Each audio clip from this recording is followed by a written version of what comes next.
Magandang hapon sa inyong mga kuha, no? So, eto, may good news ako, no? So, ito ay dun sa grupo na yon ay nakakabuti sa kanila, no? Jackpot sila. So, doon sa area na yun, kung naalala nyo mga kuha, yung pumunta kami dun sa yung tumawid kami ng tulay, tapos yung may yungib na may butas doon na buhangin yung nakuha nila, na wala silang inabot. Tapos, humingi sila ng tulong sa atin, pinuntahan natin. Tapos, tinuro natin yung kung saan dapat sila maghukay. So, doon mga kuha, nakapaghukay nila, mababaw pa lang, ay nakakuha sila ng bato. No? So, yung bato ay hindi naakalain na may sign. No? At yung sa bato pa lang na yun mga kuha, ay jackpot na sila. No? Kung nakakita na kayo ng black carbonado na diamond o black diamond, yan ay napakalaking halaga talaga mga kuha, no? So hindi basta-basta yan nakukuha. So hindi basta-basta rin yan nakikita. So yun ang nakuha nila mga kuha doon sa area na yun, no? Pero yung black carbonado na yun ay mayroong pinilit na parang ginuhit doon. No? Titingnan natin dito sa bandang kanan ko kung ano yung nakuha nila mamaya. So, naghingi sila ng tulong sa atin mga kuha kasi gusto nilang malaman kung may treasure ba talaga doon sa area nila o wala. So, nakailang butas na sila doon. Siguro hindi lang 20. No? Hindi lang siguro mga 20 plus ang nabutas nila doon. Tapos wala man lang silang nakuha. Puro lang sila haka-haka. No? So nagpunta tayo doon, tinest natin lahat, diamond, gold, platinum. No, ito mga kuha, ito. Itong gamit natin na gold hunter, ang nakakita nun. Nag-i-indicate kasi dun mga kuha kung ano yung gusto mong i-locate, yung ginto ba o diamond. So sinubukan ko yun sa ginto, mayroon, at sinubukan ko rin sa diamond, mayroon din. So una nilang nakuha yung black diamond, no? So alam nyo ba mga kuha, no, kung magkano ba yung black diamond, no? So eto, ang black diamond mga kuha sa ibang bansa ayon sa Google ay nagkakalaga ito ng 3,000 to 5,000 per carat. No, 3,000 to 5,000 dollar per carat. Diyos ko, laking pera yun. No? So, hindi naman kaagad na mabibinta yan mga kuha. No? So, yan ay dadaan pa sa pagsusuri. Asay. No? So, yung nakuha nila ay talagang may pagkakahawig sa black diamond, pero hindi ko pa sinasabi, no, na black diamond yun. Pero dahil wala ako dun, no, sinend lang nila sa akin yung pictures at nagulat ako sa nakita ko dahil hindi siya pangkaraniwang bato. So, hindi siya pwedeng yung parang buhay na bato na maitim, hindi, no? Talagang makintab siya, maitim na bato, napakabigat. So, ito yung abangan nyo mga kuha, no? Abangan nyo to dahil may pupuntahan pa ako kasi na schedule ko na, tapos sila na yung sunod. So iba-vlog ko yun, no? Para sa inyo sa abot na makakaya kung saan nila makita yun, kung saan nila nakita at yung nakuha nila, no? So pupuntahan natin yun, susuriin, no?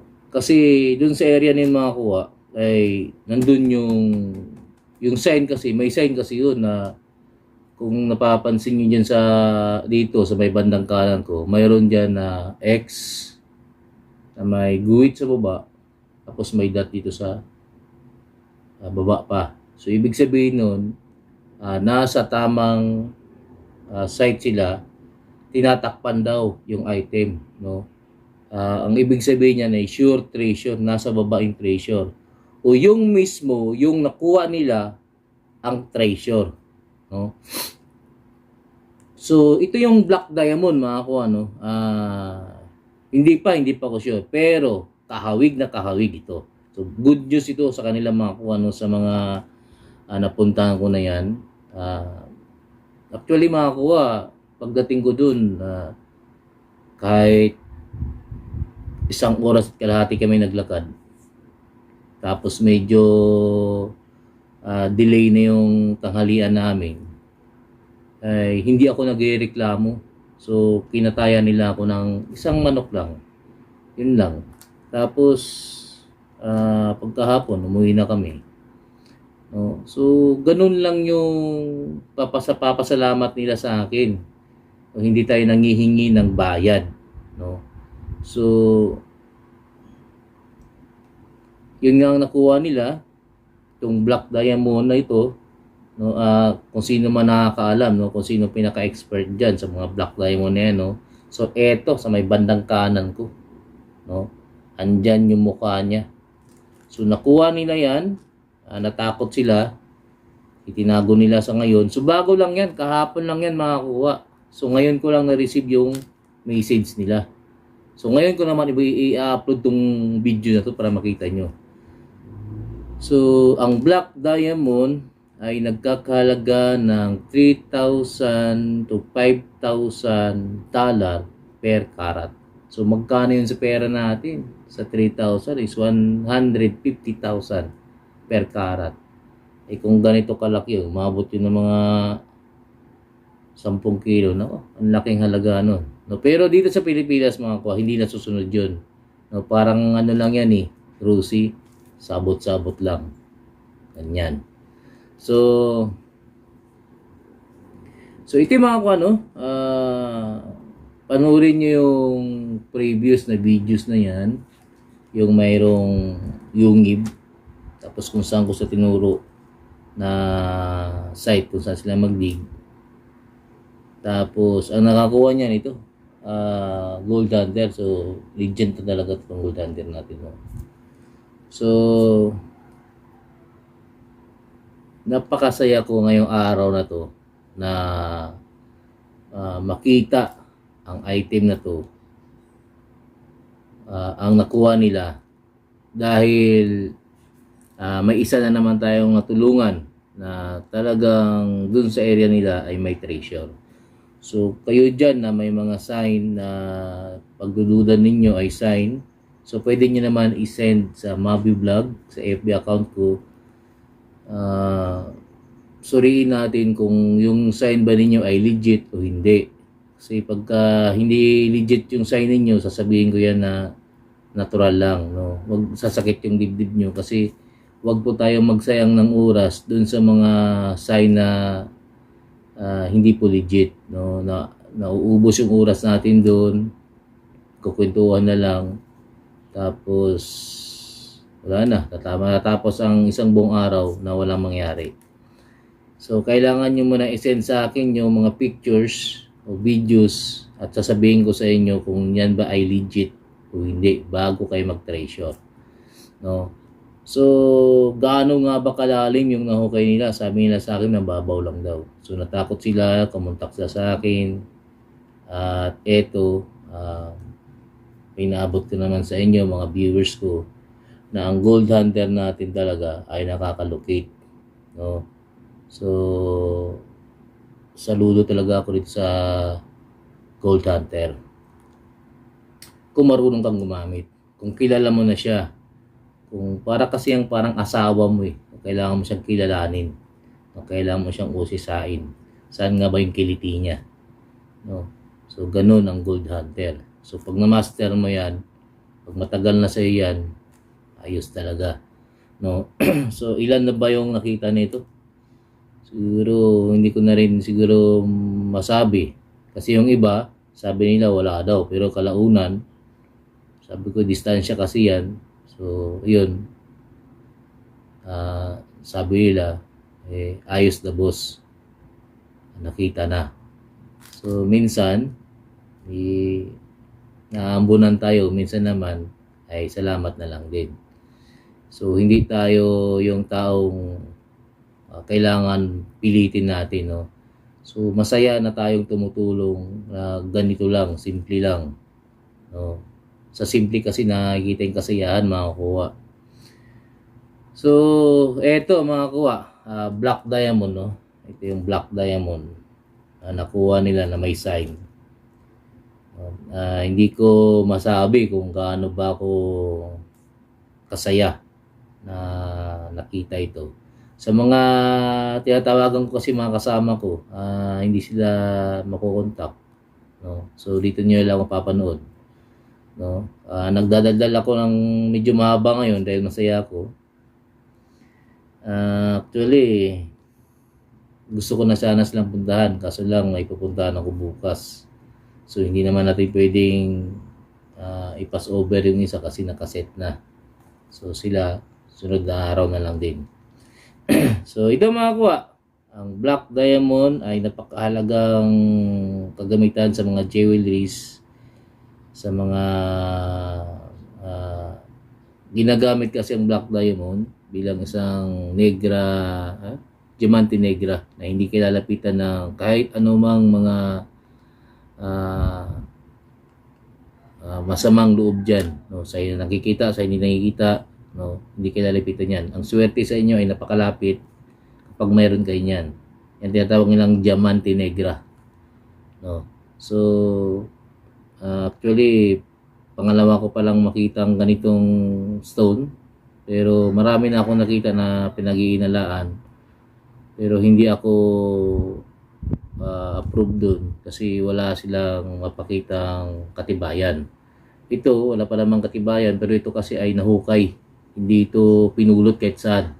So, nahukay po ito at itinago. So ang kailangan ko lang ito ay pasuri ng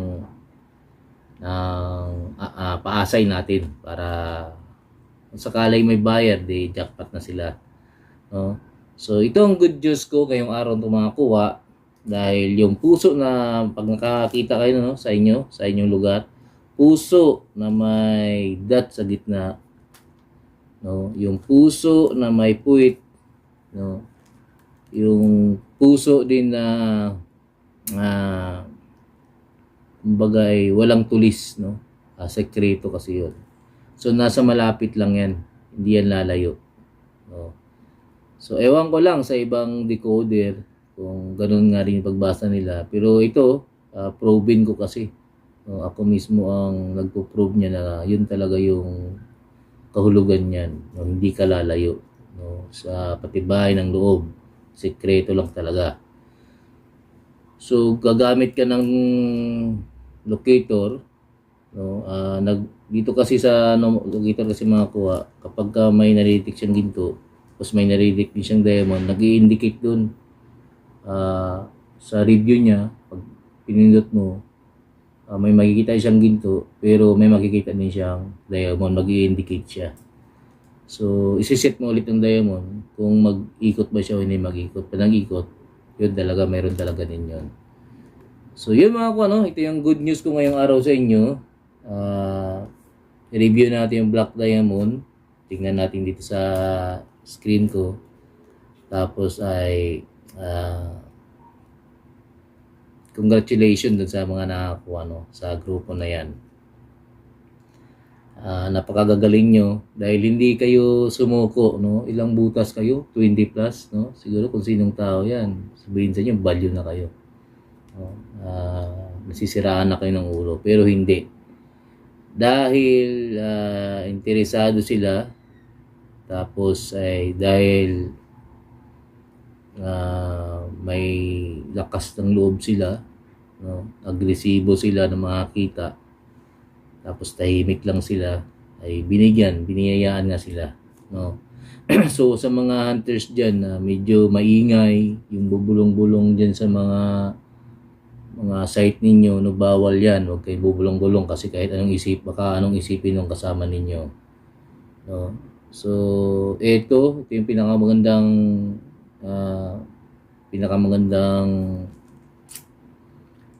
kumbaga ay sample, no, sa mga treasure hunter na tahimik lang dapat. Ito kasi sila tahimik lang eh. Hindi sila galaw-gaw, no.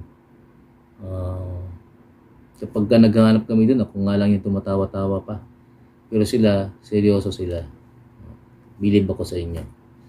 So, yun mga kuwa. Ito ang inyong Kuya Cecil. No? Kuwa sa daan. Ang oras na. Alas 4 ng mga kuwa. So, magdidilig na ako ng aking mga pananim. No? Nagtatanim kasi ako ng mga pichay para pang kusina. Libangan. Ayos.